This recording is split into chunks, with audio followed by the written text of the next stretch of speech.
Hello students, आज हम लोग जो है वो टॉपिक स्टडी करेंगे मैट्रिक्स। ठीक है, यह है चैप्टर नंबर 3 जिसकी स्टडी हम लोग करेंगे। ये चैप्टर काफ़ी इजी चैप्टर है, ठीक है, और थोड़ा सा स्टूडेंट्स के लिए इको फ्रेंडली भी है। Eco friendly in the sense कि बच्चों को थोड़ा अच्छा लगता है। ठीक है, तो हम लोग इजी टॉपिक से स्टार्ट करेंगे आज, और फिर धीरे धीरे हम लोग कंटिन्यू आगे करते चले जाएंगे।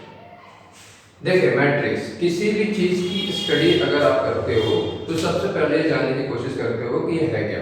ठीक है, नया टॉपिक है तो सबसे पहले हमेशा से इंसान ये कोशिश करता है कि जो चीज़ हमने नाम सुना, जैसे मैट्रिक्स दिमाग में आया या किसी ने कहा, तो ये चीज़ है क्या। ठीक है, तो मैट्रिक्स के बारे में भी सबसे पहले हम जानेंगे कि मैट्रिक्स है क्या। ठीक है, मैट्रिक्स जो है एक रेक्टेंगुलर अरेंजमेंट है। क्या है? Rectangular arrangement. अगर किसी चीज को, ठीक है, हम रेक्टेंगुलर शेप में अरेंज कर दें तो जो अरेंजमेंट हो जाता है रेक्टेंगुलर शेप में, उस अरेंजमेंट को ही हम मैट्रिक्स कहते हैं। ठीक है, सपोज दैट कि आपके पास 20 बुक्स है। कितने बुक्स हैं? 20 बुक्स। ठीक है, और कहा जाए कि इसे सेल्फ पे आप अरेंज कर दें इन रेक्टेंगुलर फॉर्म में। ठीक है, तो सपोज कर रहे हैं कि किसी ने अरेंजमेंट स्टार्ट किया इस तरीके से। ठीक है, कि पहले उसने 5 बुक रख लिया। ठीक है, सपोज दैट कि 5 बुक्स उसने रख ली, उसके ऊपर फिर 5 बुक्स रख दिए,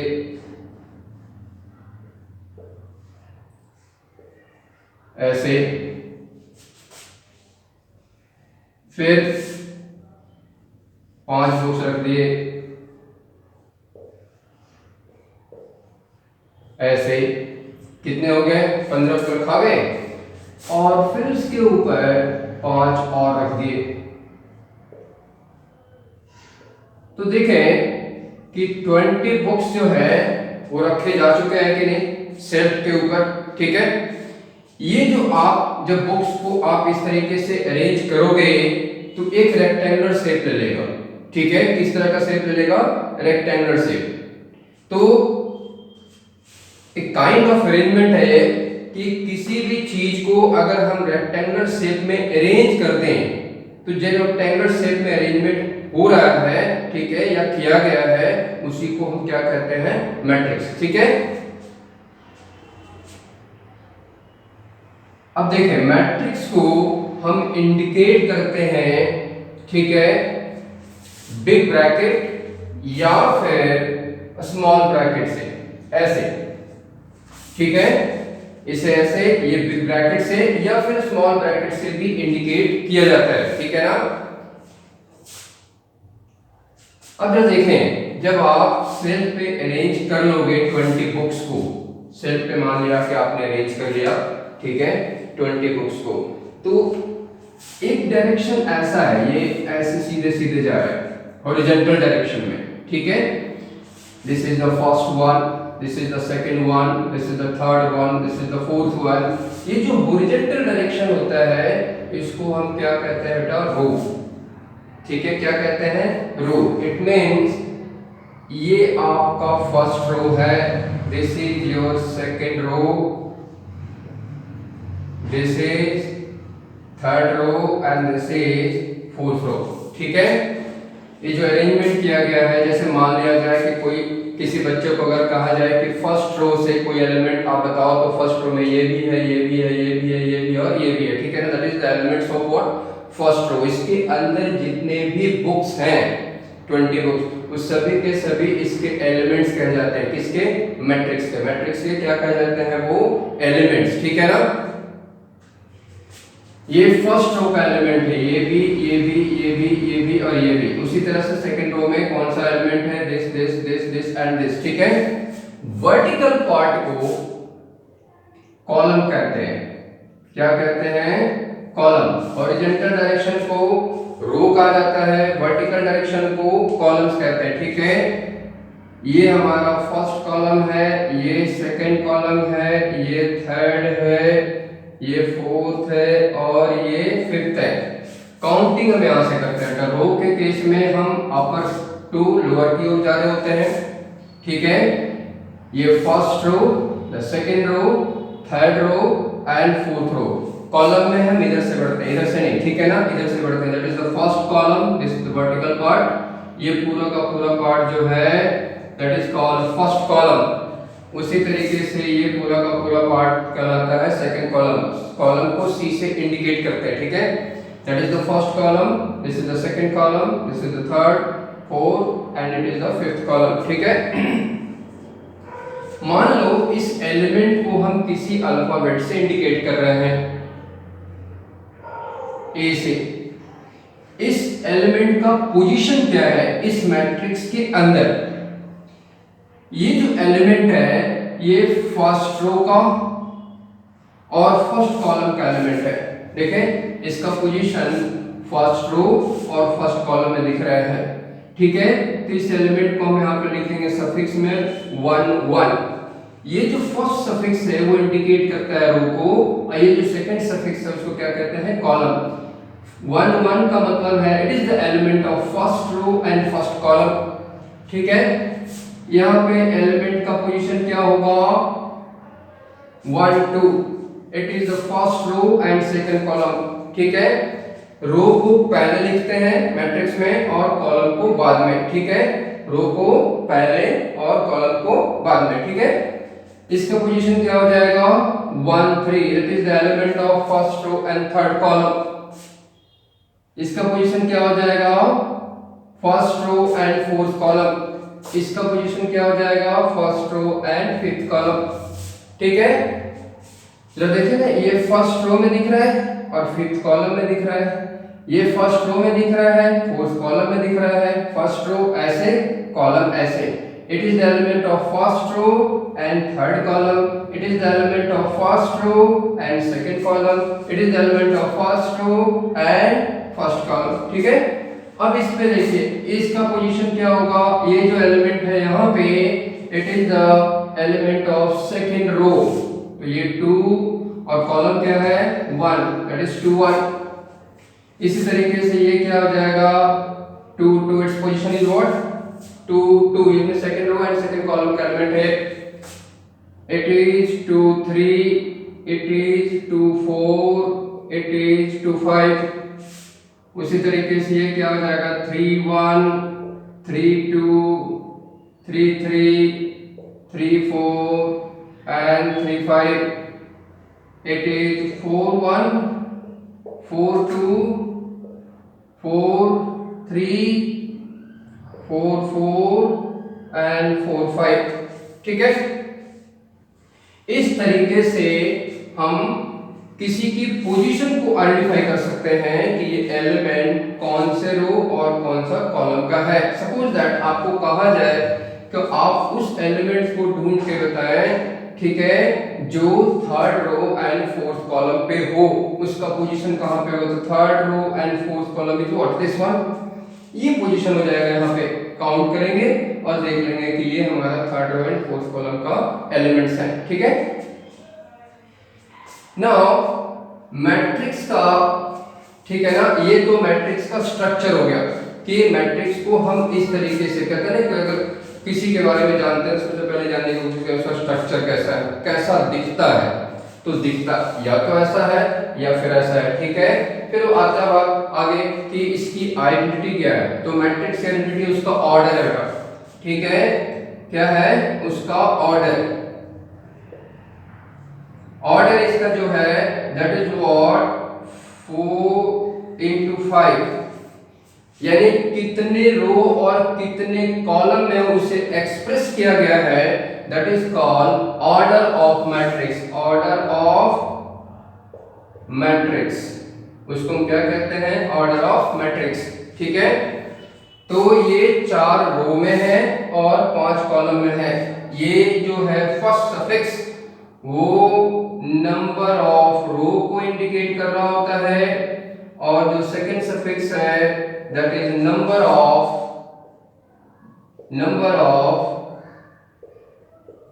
कॉलम्स होते हैं, ठीक है। And that this complete part is called order of matrix. इस कंप्लीट पार्ट को हम क्या कहते हैं? ऑर्डर ऑफ मैट्रिक्स, ठीक है। तो मैट्रिक्स समझ गए। Matrix in simple in one word अगर कहा जाए it is a rectangular arrangement. याद रखें रेक्टेंगुलर अरेंजमेंट में पूरा का पूरा रो और कॉलम फुलफिल होना चाहिए। ऐसा ना हो कि ये पूरा हो और ये दो पार्ट ना रहे, तो ये रेक्टेंगुलर फॉर्म नहीं बना पाएगा। अगर मैं इसको हटा दूं सपोज दैट, या इधर से हटा दूं ऐसे और इस तरह का फॉर्मेशन में दिख जाए, ठीक है, ये दोनों एलिमेंट ना रहे तो रेक्टेंगुलर फॉर्म में होगा नहीं, ये कंप्लीट होना चाहिए, ठीक है। कहीं से एक एलिमेंट अगर मान लो यहाँ से हटा दिया मैंने तो फिर रेक्टेंगुलर प्रॉपर फॉर्म में नहीं आएगा। उधर से हटा दूं, इधर से हटा दूं, इधर से हटा दूं तो ये कंप्लीट रेक्टेंगुलर फॉर्म में है नहीं। जैसे मान लिया जाए कि ऐसा हो 1 2 3 और यहाँ पे छोड़ दें हम, it is not a matrix. ये पूरा अगर कंप्लीट हो गया देन इट्स ओके, लेकिन अगर ये दोनों नहीं रहा तो फिर ये रेक्टेंगुलर फॉर्म में नहीं दिख रहा है क्योंकि ये कंप्लीट नहीं है, फिर ये हमारा मैट्रिक्स का फॉर्म नहीं होगा, ठीक है ना।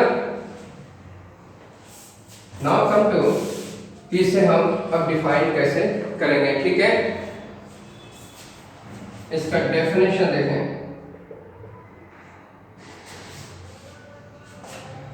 ए set of m into n है, ठीक है ना, mn elements which can be arranged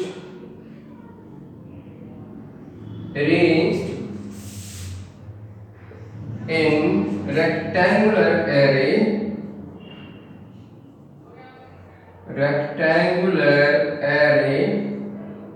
array का मतलब अरेंजमेंट होता है, ठीक है ना, is called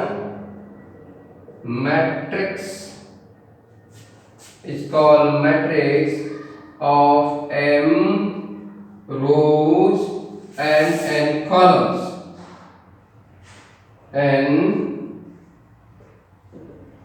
columns a set of m into n elements, mn means m into n elements which can be arranged in a rectangular array is called matrix of m rows and n columns.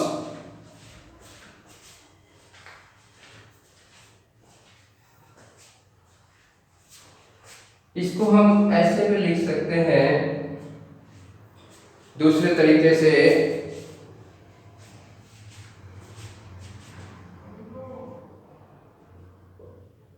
arrangement of numbers और objects, ठीक है ना, within the brackets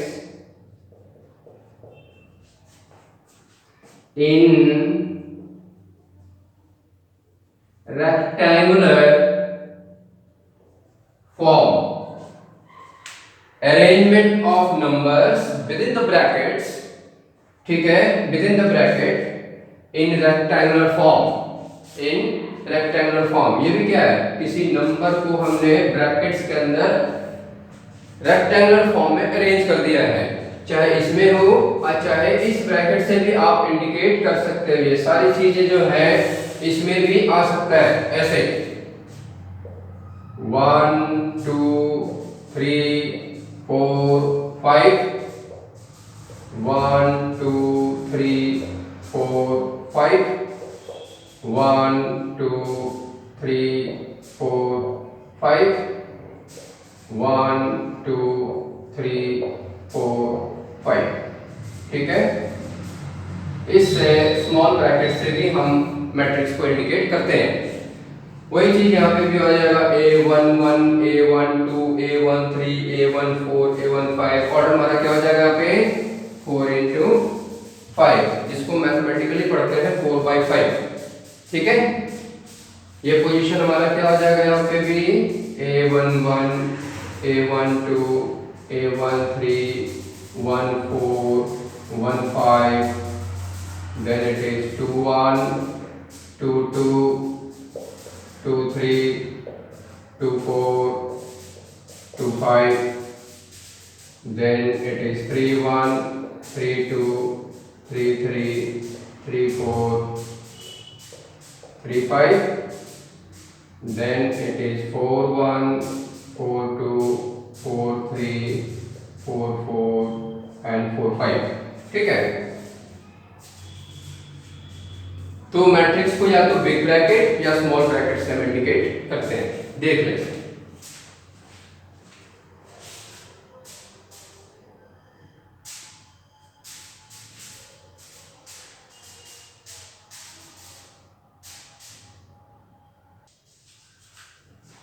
देखो एक example, एक matrix दे दिया जिसमें कुछ एलिमेंट्स गिवन है, ठीक है, और ये सारी चीजें आपको फाइंड आउट करने को कहा गया। पहला है ऑर्डर ऑफ मैट्रिक्स क्या है, ठीक है।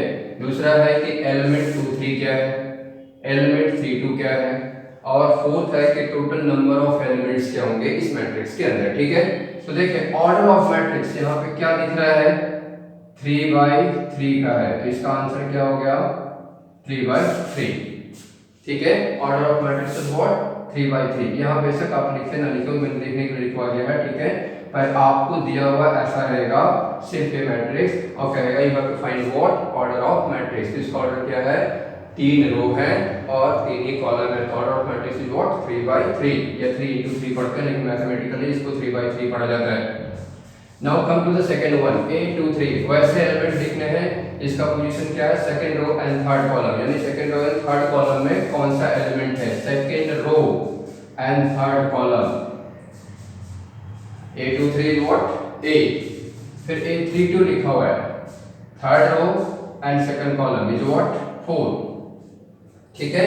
And total number of elements, तो टोटल नंबर ऑफ एलिमेंट्स ये मल्टीप्लाई करके जो आता है that will be the answer, क्योंकि इसमें 9 एलिमेंट्स हैं। जरा देखते हैं, 3 यहाँ 3 यहाँ 3 यहाँ, टोटल मिला के कितना हो गया आपका, सॉरी 9, चलो लिखा गया, ठीक है ना।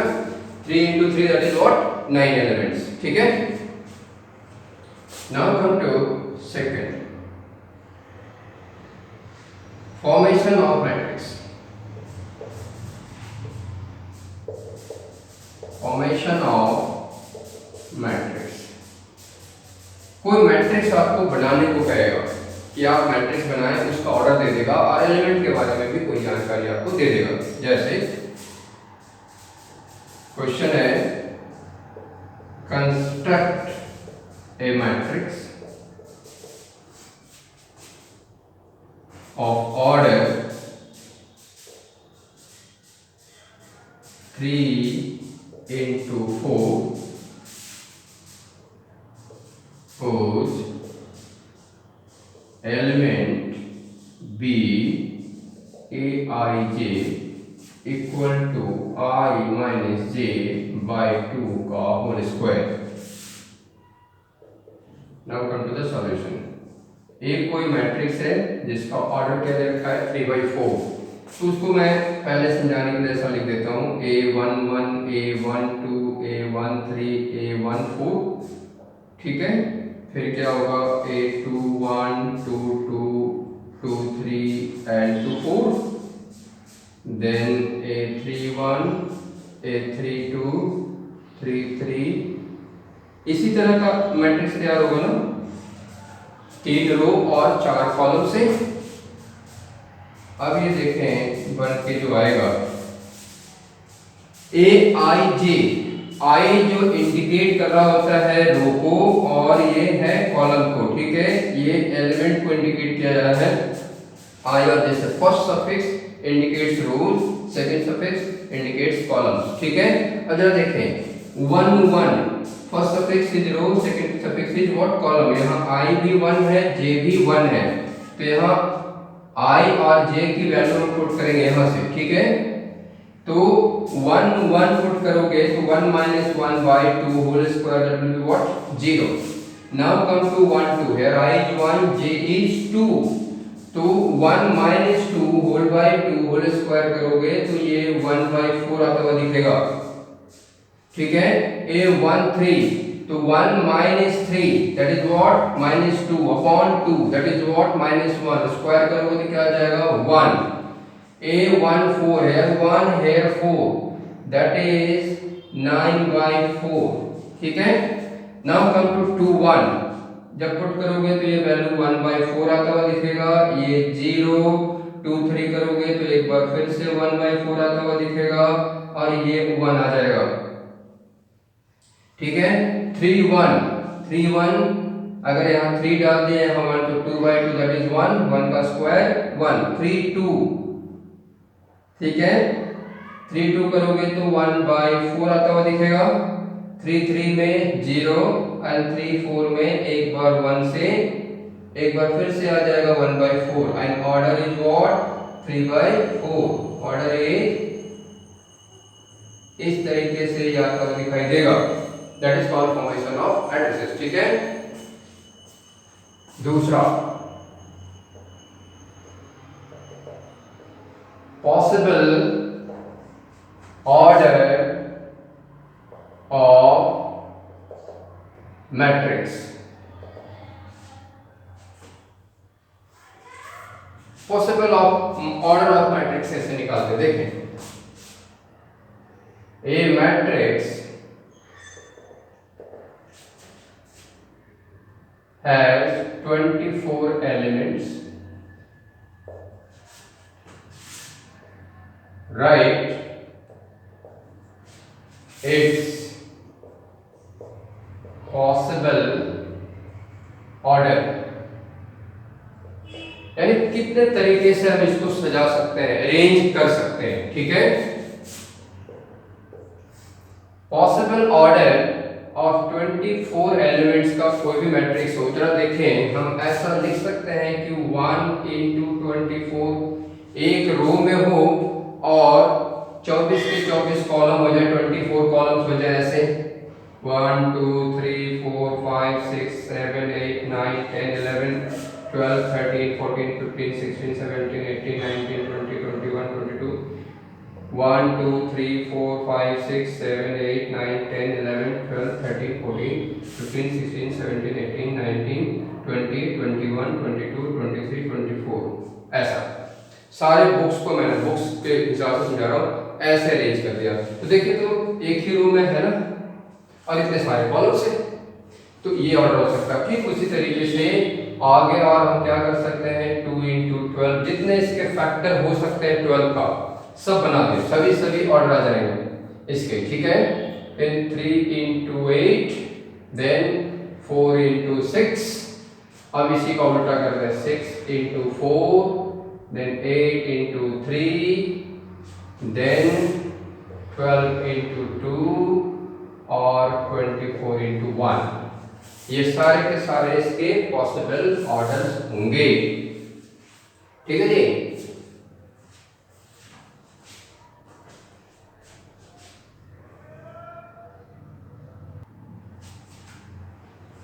Now come to type of matrices.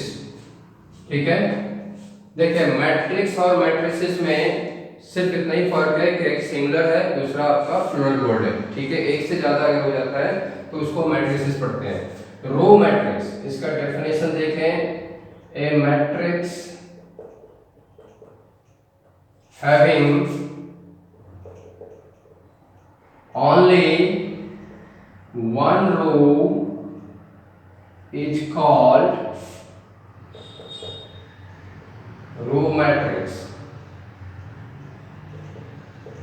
वैसे मैट्रिक्स जिसमें सिर्फ एक रो हो, कॉलम चाहे जितना मर्जी हो जाए। देखिए ये इसमें 1 रो है और 3 कॉलम है, सपोज दैट 1 2 1 रो है और 2 कॉलम्स है। ठीक है, तो ये दोनों ही हमारा रो मैट्रिक्स है। वैसे मैट्रिक्स जिसमें सिर्फ एक रो हो, कॉलम चाहे जितनी मर्जी हो जाए, that is called row matrix. Now come to column matrix.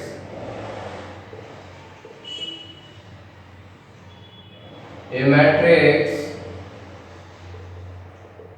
Having only one column is called column matrix। इसका एग्जांपल देखें।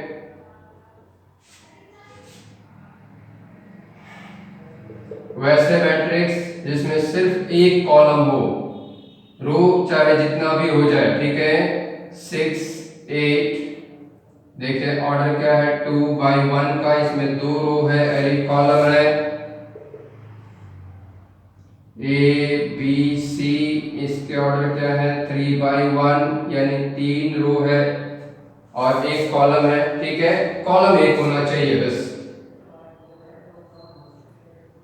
तीसरा है square matrix. Square matrix, a matrix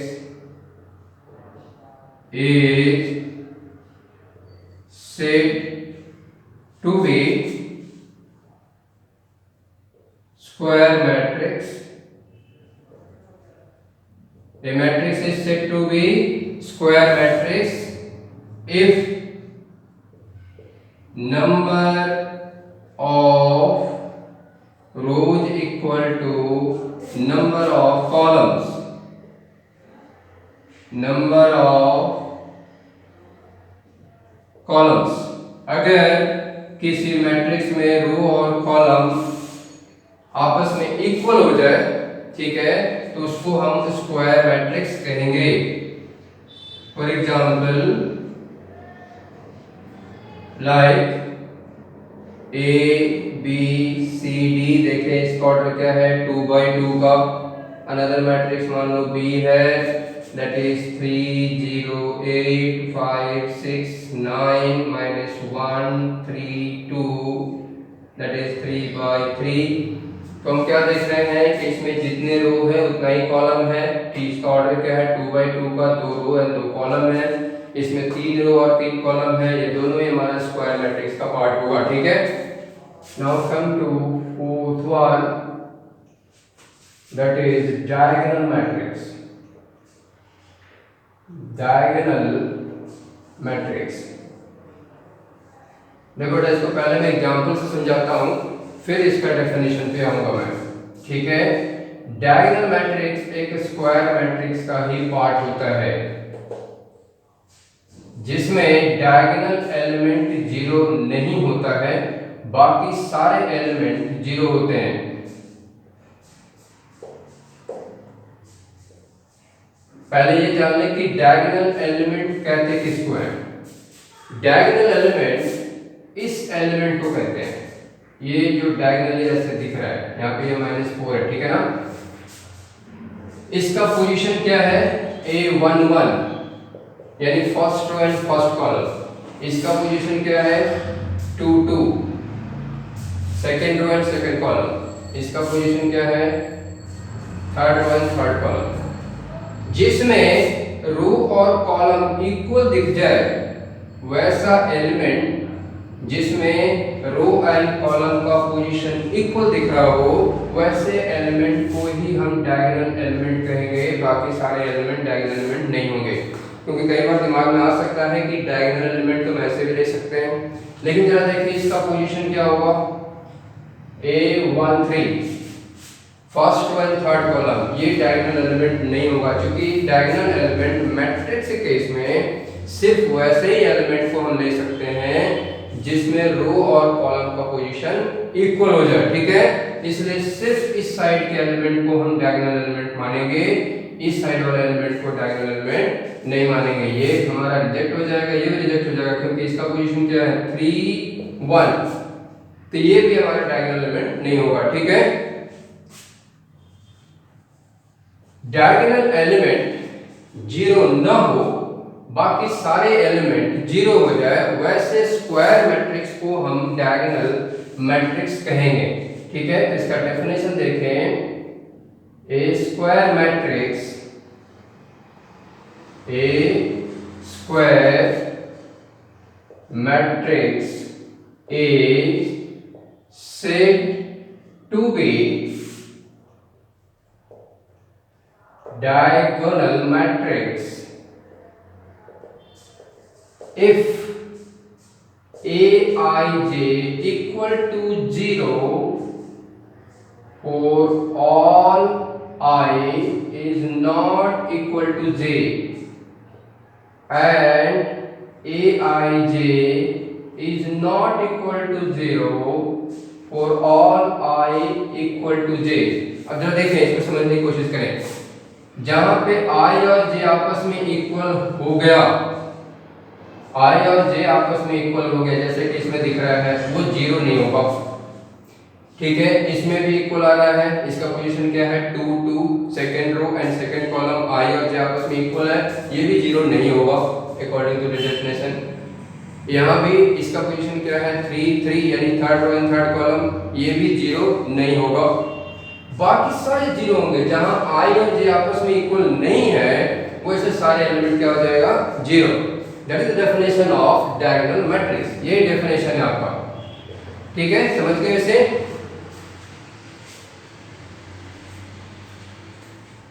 कि डायगोनल एलिमेंट जीरो ना हो, बाकी सारे जीरो हो, पर डेफिनेशन ऐसे लिखना है आपको। ठीक है ना? Now come to a scalar matrix.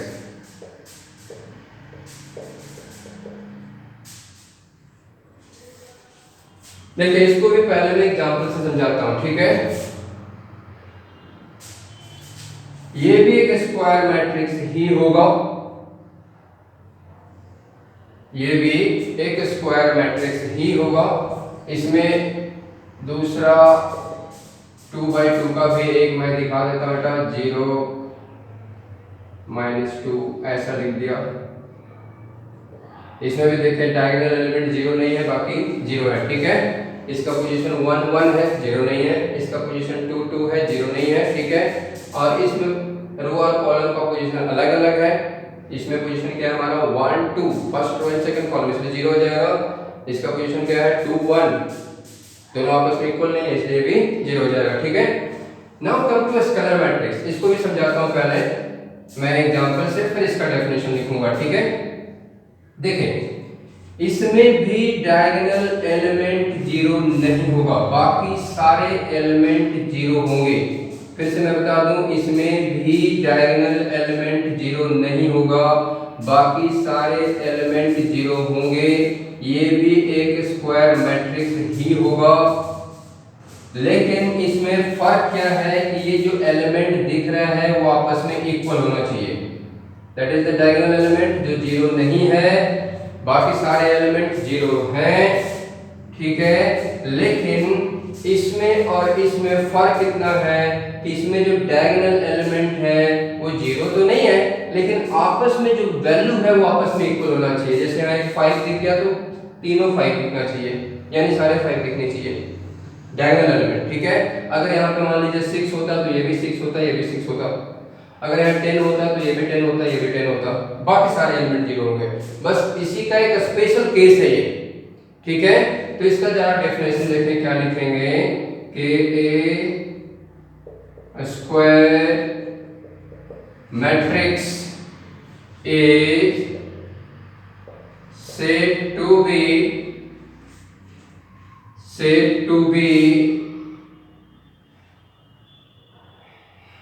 a scalar matrix if Aij equal to 0 for all I which is not equal to j, and Aij equal to k any constant except 0 which is not equal to 0 for all I equal to j। Aij कोई भी constant k हो सकता है, but वो zero नहीं हो सकता। बस ये जैसे कोई कांस्टेंट k की जगह 5 5 5 आ गया, ठीक है, 10 10 10 आ जाए, 4 4 4 आ जाए, लेकिन वो जीरो ना हो बस। ठीक है, तो वैसे स्क्वायर मैट्रिक्स हम क्या कर देंगे, स्केलर मैट्रिक्स। ठीक है,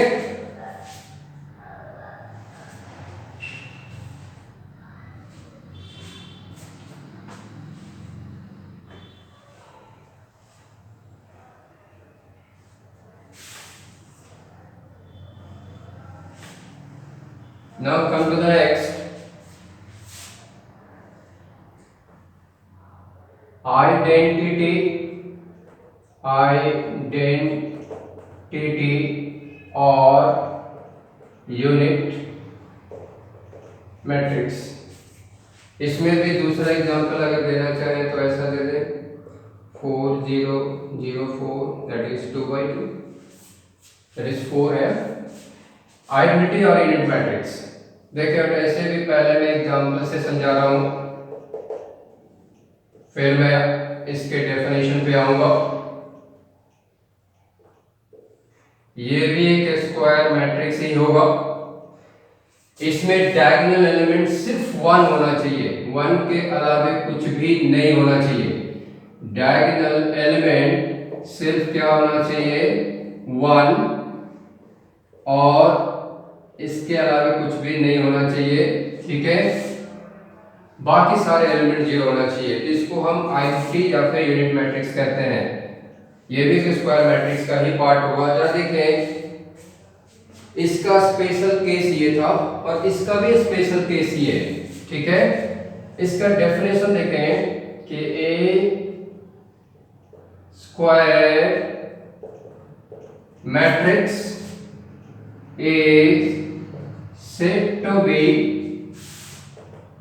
identity or unit matrix if Aij equal to 0 4 all I is not equal to j and Aij equal to 1 for all I equal to j, ठीक है। and it is denoted by I और इसको I से हम indicate करते हैं, इसलिए इससे हम A और B न लिख करके सिर्फ I लिख देंगे, ठीक है जी। अगर यहाँ पे I है तब और यहाँ भी I है तब भी, ठीक है ना। आइडेंटिटी मैट्रिक्स कभी कभी क्या करेगा वो I3 से इंडिकेट कर देगा। I3 का मतलब होता है ये है तो आइडेंटिटी मैट्रिक्स ही, ऑर्डर इसका 3 है, ठीक है। और इसको क्या इंडिकेट कर देगा I2 से, यानी कि है तो आइडेंटिटी मैट्रिक्स ही लेकिन इसका ऑर्डर क्या है 2 है, तो ऐसा भी वो इंडिकेट कर सकता है, या तो सिर्फ ऐसा लिख दे या फिर ऐसा भी लिख सकता है वो, ठीक है। दैट इज कॉल्ड आइडेंटिटी और unit matrix.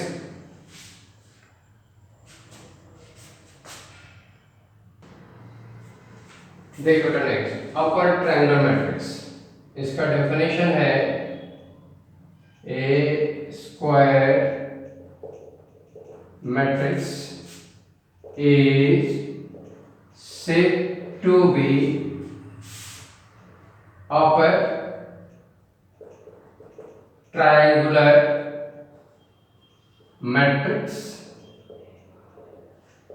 if Aij equal to 0 for all I is greater than j। है ये भी एक स्क्वायर मैट्रिक्स ही, लेकिन अगर देखें इसका पोजीशन क्या है 1 1, जहां पे I का I जो है वो j यानी कॉलम से बड़ा दिखे, वो वैल्यू 0 हो जाना चाहिए। तो फर्स्ट पोजीशन है 1 1 का, ये 0 नहीं होगा, कोई वैल्यू दिख लिया मैंने, ठीक है। ये भी 1 2, तो ये रो हमारा 1 पहले ऐसे दिखाता हूं मैं 3/3 का लिख के दिखाता हूं A1 1 A1 2 A1 3, ठीक है। मैं पहले अल्फाबेट पे दिखा देता हूं 2 1 2 2 2 3 3 1 3 2। मान लिया कि एक हमारा जो है स्क्वायर मैट्रिक्स है 3/3 का। अब इसमें कौन सा एलिमेंट 0 होगा और कौन सा नहीं होगा वो बताने जा रहा हूं। पहले में देखिए तो इसका पोजीशन क्या है 1 1, यानी रो और कॉलम आपस में इक्वल है, यानी I जो है वो j से बड़ा नहीं है। फर्स्ट सफिक्स I होता है, सेकंड j, ठीक है ना, बड़ा नहीं है, तो इसमें कोई भी वैल्यू लिख देंगे 0 को छोड़कर, मान लिया 2 लिख दिया। इसमें देखें इसका पोजीशन क्या है फर्स्ट, यानी first row and second column, ठीक है। तो ये 1 है और ये 2 है, I is 1 j is 2, ये भी 0 नहीं होगा, मान लिया 4 लिख दिया। जीरो छोड़ के कोई भी हो सकता है, ठीक है। ये भी मान लिया 5 हो गया। अब आते हैं यहाँ पे I2 है और J1 है, इसका पोजीशन है, ठीक है। तो ये वैल्यू क्या हो जाएगा 0, ठीक है। फिर ये 0 नहीं होगा, ये मान लिया -2 हो गया, ये भी 0 नहीं होगा, दैट इज 1। अब देखिए ये यहाँ पे I क्या है 3, J क्या है 1, I 3 है, यानी I की पोजीशन जो है वो J से बड़ी दिख रही है, ठीक है ना, दैट इज 0। ये भी वैल्यू क्या हो जाएगा 0, and this is suppose that 6।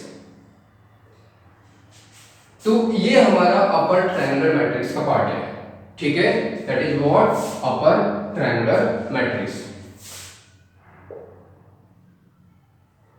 उसी तरह से लोअर ट्रायंगुलर मैट्रिक्स भी होता है, लोअर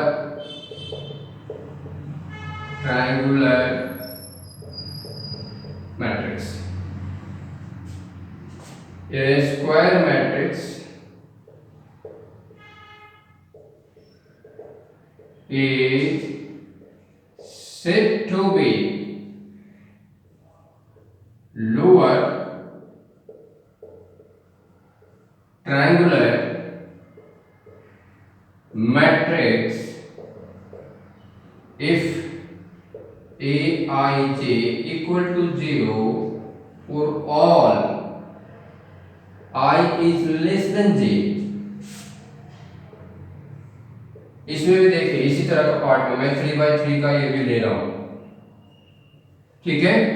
फर्स्ट 0 नहीं होगा, क्योंकि इसमें कह रहा है कि अगर I j से छोटा हो गया तो एलिमेंट 0 हो जाएगा। ये वैल्यू मान लिया 5 है, ठीक है। इस पे आइए I1 है J2 है, ये छोटा है यानी कि ये वैल्यू 0 हो जाएगा। यहाँ पे I1 है और J3 है, तो ये वैल्यू भी 0 हो जाएगा। लेकिन ये 0 नहीं होगा, ये भी 0 नहीं होगा, ये 0 I लेस देन J, ये 0 हो जाएगा यहाँ पे, ठीक है। नेक्स्ट पे यहाँ पे देखें, ये 0 नहीं होगा, ये वैल्यू कोई दे दिया 8 9, ठीक है। और ये 3 3, ये भी 0 नहीं होगा।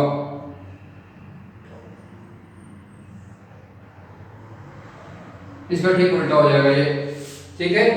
तो ये this is called lower triangular matrix, ठीक है। This is what upper triangular matrix. इसमें देखें कि डायगोनल एलिमेंट के ठीक नीचे सारे एलिमेंट 0 होंगे, इसके ऊपर और ये इटसेल्फ 0 नहीं होगा। डायगोनल एलिमेंट के नीचे वाले जो भी होगा वो 0 हो जाएगा, किसमें अपर ट्रायंगुलर में। इसमें डायगोनल एलिमेंट के ऊपर वाले 0 होंगे, नीचे नहीं, नीचे भी नहीं और इटसेल्फ भी नहीं, यानी डायगोनल एलिमेंट तक ये 0 नहीं होगा, उसके ऊपर 0 हो जाएगा, ठीक है। Now come to null matrix और zero matrix.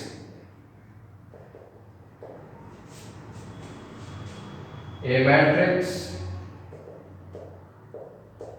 whose all elements are 0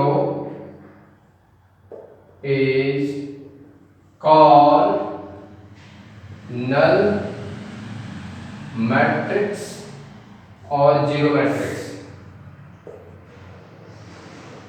ये किसी भी ऑर्डर का हो सकता है, 0 0 0 0 0 0 that is 2/3, 0 0 0 0 2/2, ठीक है। ये जरूरी नहीं है कि स्क्वायर मैट्रिक्स ही हो, कोई भी मैट्रिक्स हो सकता है, that is called zero matrix.